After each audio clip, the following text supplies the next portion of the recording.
മനുഷ്യരാണ്. അപ്പോൾ നമ്മൾ എന്തായി പോവും? തെറ്റ് ചെയ്തു. മനുഷ്യരല്ലേ?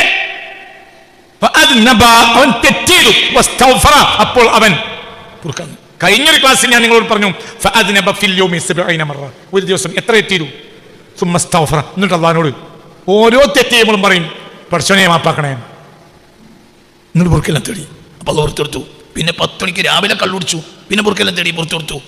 9 മണിക്ക് കള്ളുടിച്ചു. ഞാൻ പറഞ്ഞില്ല, റമളാനായിട്ട് കള്ളോടുകൂടി വന്ന ആൾ ഇവിടെ വന്നിട്ടുണ്ട്.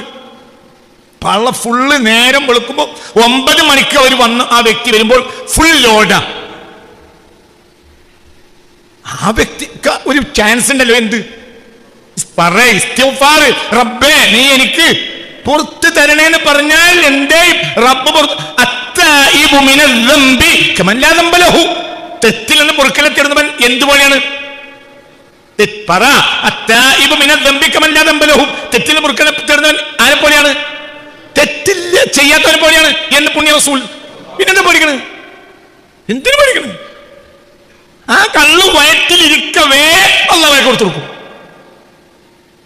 മനസ്സിലായില്ലേ? പിന്നെ വീണ്ടും അന്ന് കള്ളുടിച്ചു, പൊറുക്കലെ തേടി, എന്നാലും പുറത്തു കൊടുക്കും.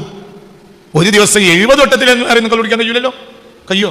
വേറെ മനുഷ്യന്മാരെ ഒരു ദിവസം 70 കുപ്പിയിലേറെ കള്ളക്കൊര കുടിക്കാൻ കഴിയോ? വേറെ മനുഷ്യ കയ്യോ? എന്നാലും അത് പുറത്തു കൊടുക്കും. അല്ല നിങ്ങളല്ല, അല്ല ഞാനല്ല, കരുണാവാരിധി അറപ്പാണ്. നമ്മളത് എഴുതി വെക്കും. കാരണം ഏതെങ്കിലും കാലത്തും പഞ്ചായത്ത് തെരഞ്ഞെടുപ്പിൽ മത്സരിക്കുകയാണെങ്കിൽ അന്ന് അത് പുറത്തിടും. റമളാനിൽ വരെ കള്ളുടിച്ചാണ് ഞാൻ സാക്ഷിയാണെന്നറിയും. അള്ളാഹ് അന്ന് തന്നെ കൊടുത്തിട്ടുണ്ടോ?